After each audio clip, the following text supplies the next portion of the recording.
are.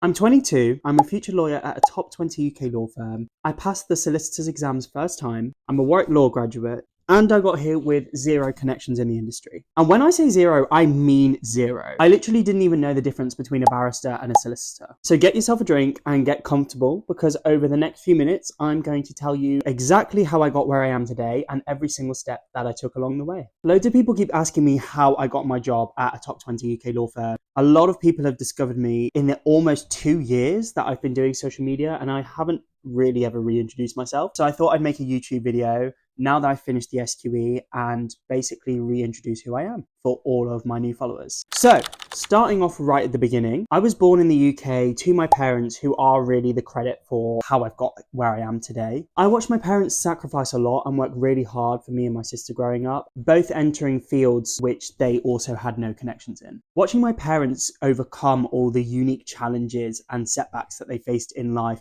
really gave me a unique perspective on life. I learned from a very young age that life isn't always fair. The system isn't really set up for everybody to win, and there will always be people who have it easier and people who have it harder than you do. But while I didn't inherit any connections in law from my parents, I did inherit their work ethic. At school, I was literally a teacher's dream student. I took so much pride in my work and my grades, and I really valued my education over everything else. And because of that, I was able to score really highly in my GCSEs. But at this point, I still had no idea what I want to do with my life. Law's not crossed my mind at all yet, because I don't know anyone who does it, so why would it ever be something I considered? So I chose German, economics, and business studies at A-levels because they were the subjects that I was most interested in at the time. And when I was applying to uni, I was actually originally looking for business studies courses, but then I also realized that I wanted a little bit more of a challenge. It wasn't until one day that I just randomly found that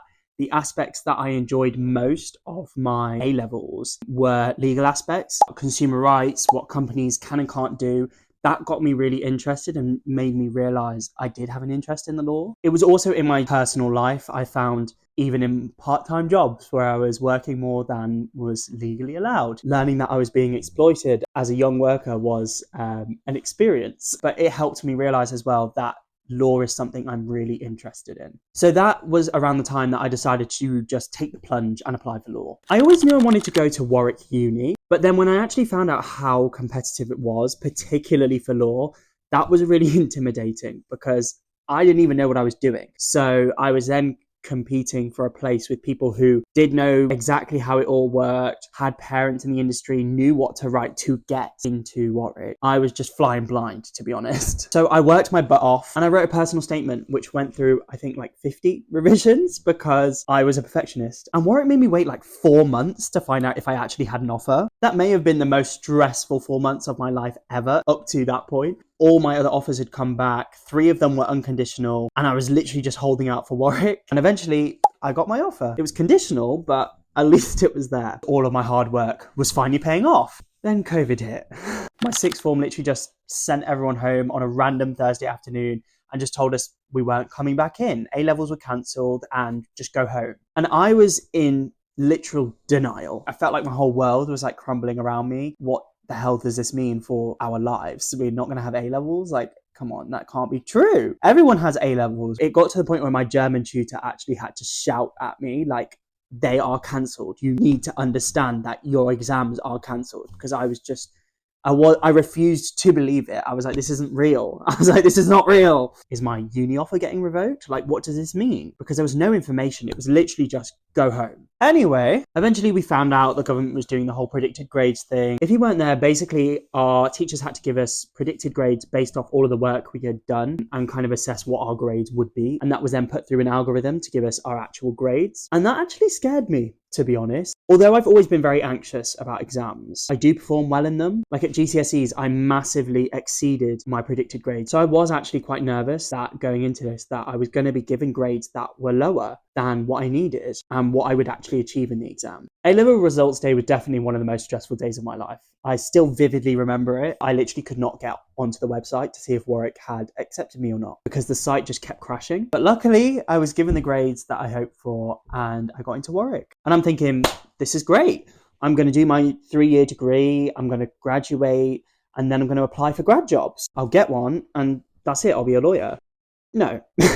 Tell me why when I got to Warwick, it was like being hit in the face with one of those wet footballs in PE. I don't think I've ever felt more out of my depth than I did when I got to Warwick. Like, first off, I thought a law degree was enough to make you a lawyer. I didn't realise I was going to have to put in so much work from year one outside of my degree. And I also realised I don't know how to study law. It's not the same as just any other subject. And I went from being an A-star student to my first grade on a formative assignment being a 2-2. The way I cried that day, I'm like, I'm not cut out for this. This industry's too cutthroat. How am I ever going to survive this? I can't do it. But instead of dropping out, like I said I would do maybe 983 times, I started grinding. I rapidly researched what are solicitors, what's a training contract, how to get a training contract, how to get legal work experience, what to use instead of legal work experience. And the rest of my time was then spent figuring out what is critical analysis,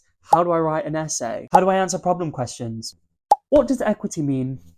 Trying to figure out both how to succeed while doing a law degree and how to become a lawyer whilst actually doing a law degree was so difficult. And this is where I really felt the lack of connections, because loads of people around me at Warwick were just getting insight day after VAC scheme after TC interview, and I was just like, I don't even know what those words mean. It was hard, but I knew this is exactly what my parents went through when they went into their industries. They had no one to ask the little questions to, and they had to just figure it all out on their own like I was doing. And that actually gave me a lot of comfort, because obviously I could see that they've managed to do it. So I started applying to law firms in my first year, and guess what? Rejection after rejection after rejection after rejection. And you know what? Forget what everyone says. Rejection hurts. When you want something really bad, rejection really, really hurts. Rejection might be redirection, but at that point, I just wanted to be redirected into a different career field because it was all just too much. I basically had to go back to the drawing board and figure out what I was doing wrong. The first thing I realized is I had no experiences to back up the skills I was saying I had. I was basically just all taught. So I actually stopped applying to law firms and started trying to figure out how I can make a stronger application instead. The second thing I would say about what was wrong with my applications is they were far too general. So I needed better law firm research. So I used this to reapply to law firms with better experiences and more research. And guess what? I got past the application form, past the cover letter, and then rejection. At this point, I was like, okay, are we being serious right now? Where are the cameras? I remember actually staring at a rejection email thinking, this can't be serious. And then I got another email and I was like, okay, right, let's all jump on the bandwagon then. Who's rejecting me now? And it was my first acceptance email. I screamed. But this was huge. I had finally made it through an application process. So I analysed my application and what I did well, and I applied to another law firm, accepted again. Another law firm, accepted again. Another law firm. I had finally figured out the key to making successful applications. And the best part about this is I was leveraging experiences I hadn't even technically done yet. I would say things on my applications like, yeah, I did this, and I'm really happy that I got this society exec role, which will help me develop my skills here further.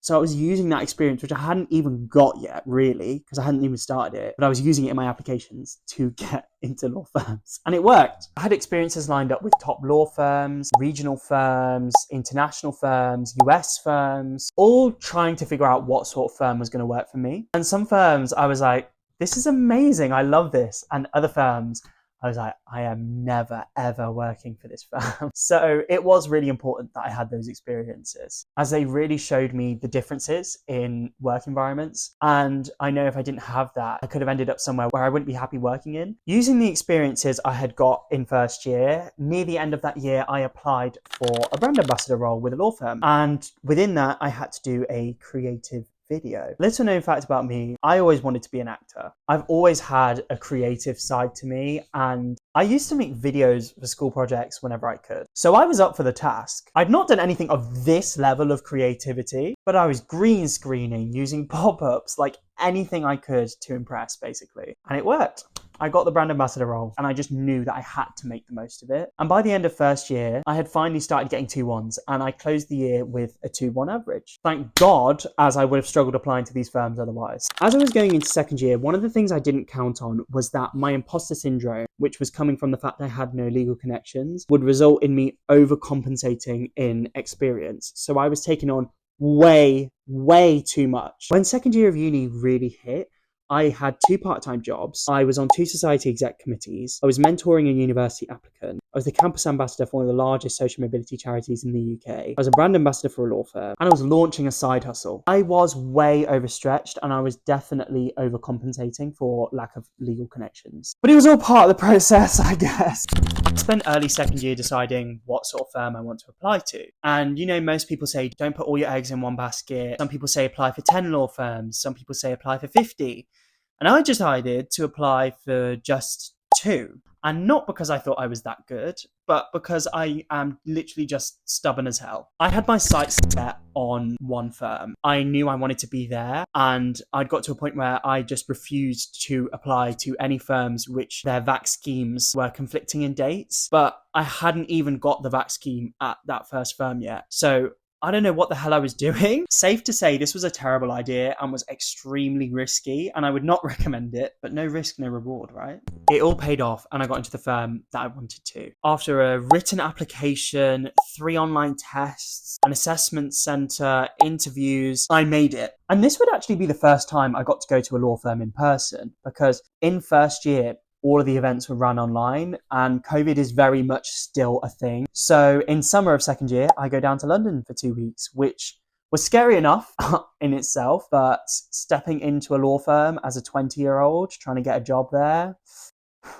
top 10 scariest things I've done in my life. And I get there and I'm just like, I'm so out of my depth. Everyone here has so many more years legal work experience than me. I was one of the youngest people there, and I was just like, how am I ever going to convert this into a training contract? It's just not going to happen. Luckily, my parents gave me the dose of reality that I really needed, and they were like, do you really think they would have brought you all this way to London if they didn't think you could do it? And I was like, yeah, damn, you're right. But I'd also accepted in my head that I might not get it. And, it was still amazing that I got a vacation scheme in my second year of uni. And, anything that I did that year would just be helpful for applications next year. Well, anyway, long story short, I got it.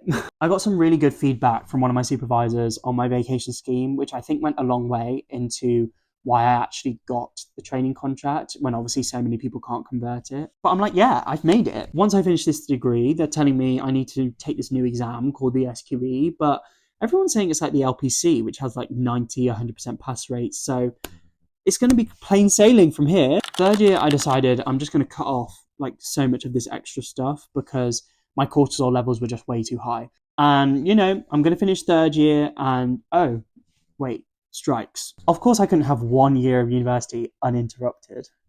27 grand. Missing loads of teaching and then lecturers refusing to mark our work. So I'm like, what? How am I going to get my grade? And they're like, oh no, don't worry, it's fine. We'll just reweight your degree based on your non-strike modules. And that's how you'll get your grade. And I'm like, no. How are you going to say that our grades will be lower?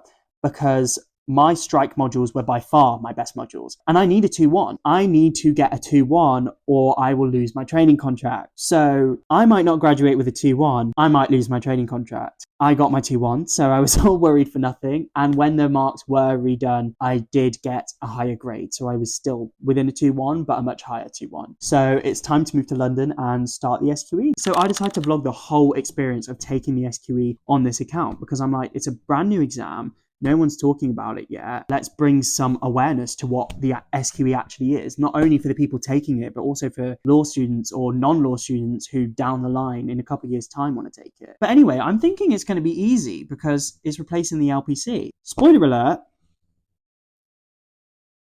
it was not. The SQE hits me in the face like one of those old wet footballs from earlier, but like 600 of them. Seriously, was the most difficult thing I've ever had to do. I don't even think there's a competition. I had so many breakdowns over the course of 9 months, it wasn't even cute. And in January of last year, I actually felt like I was going insane. I hadn't spoken to anyone in like 30 days in person. I hadn't breathed any fresh air, probably had a vitamin D deficiency, and my hair was falling out from the stress. It wasn't fun, but I sat SQE1, and by this point, my account's starting to get some traction. One day before one of my SQE1 exams, I think like 6 or 7 people came up to me and were like, oh, like I know you from TikTok, which was just high-key hilarious. But I sat SQE1 and it went horribly. I was convinced I'd failed. Well, when I left the exam, I felt like I just had no idea how it went. And the closer and closer it got to results day, I was like, no, I got this wrong. I got that wrong. I got this wrong. So I was just convincing myself that I had failed the SQE. And at this point, I'm considering a career change because I can't take these exams again. I was thinking, I don't care how much debt I have to go into to repay my law firm.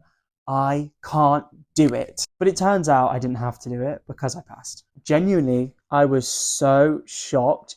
I cried.